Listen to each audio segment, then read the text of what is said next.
बिस्मिल्लाहिर्रहमानिर्रहीम। अस्सलामु अलैकुम वरहमतुल्लाहि वबरकातुह। नाज़रीन, अरबी ज़बान में शहद की मक्खी को नहल कहते हैं। कुरान मजीद में अल्लाह ताला ने एक सूरत नाजिल फरमाई जिसका नाम सूरतुन नहल है। इस सूरत में शहद और शहद की मक्खी के फ़ज़ाइल और इसके फ़वाइद व मुनाफ़े का तज़किरा फरमाया गया है जो काबिल ज़िक्र है, और हकीकत में ये मक्खियाँ अजायबात आलम की फ़हरिस्त में एक बहुत ही नुमाया मुकाम रखती हैं। इन मक्खियों में बहुत सारी खुसूसियात है, लेकिन चंद खुसूसियात मैं आपके साथ बयान करूँगी।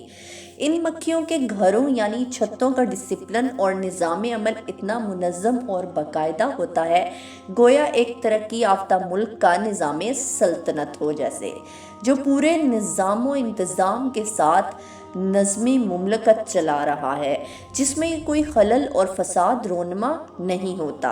हज़ारों बल्कि लाखों की तादाद में ये मक्खियाँ इस तरह रहती हैं कि इनका एक बादशाह होता है जो जिस्म और कद में तमाम मक्खियों से बड़ा होता है। नाज़रीन, तमाम मक्खियाँ इसी की क़यादत में सफ़र और क़याम करती हैं। इस बादशाह को यासूब कहते हैं। इनका यासूब इन मक्खियों के लिए तकसीम कार करता है और सबको अपनी अपनी ड्यूटी पर लगाकर काम करवाता है।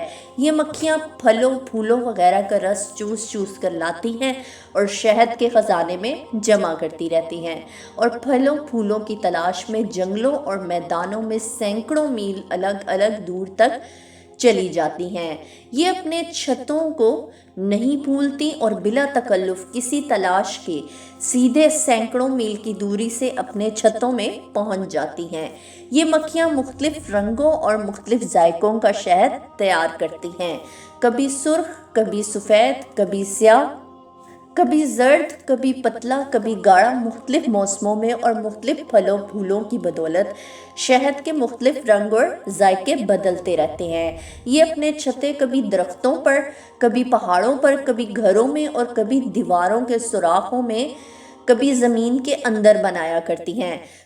कुरान मजीद ने इन शहद की मक्खियों के मसाइल का खुतबा पढ़ते हुए इरशाद फरमाया कि तर्जुमा, और तुम्हारे रब ने शहद की मक्खी को इल्हाम किया कि पहाड़ों में घर बना और दरख्तों में और छतों में, फिर हर किस्म के फल में से खा और अपने रब की राहें चल कि तेरे लिए नरमो आसान है। इसके पेट से एक पीने की चीज़ रंग बरंग निकलती है जिनमें लोगों की तंदुरुस्ती है, बेशक इसमें निशानी है ध्यान करने वालों के लिए। सूरतुन नहल आयत नंबर 68 to 69।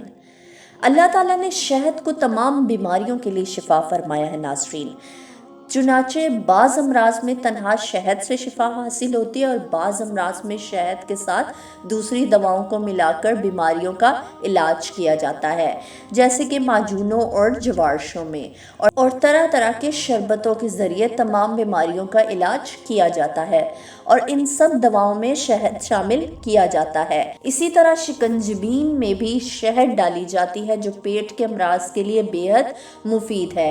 बहरहाल हर मुसलमान को ये मान रखना चाहिए कि शहद में शिफा है, इसलिए कि कुरान मजीद में अल्लाह ताला ने शहद के बारे में इरशाद फरमाया कि यानी इसमें लोगों के लिए शिफा है।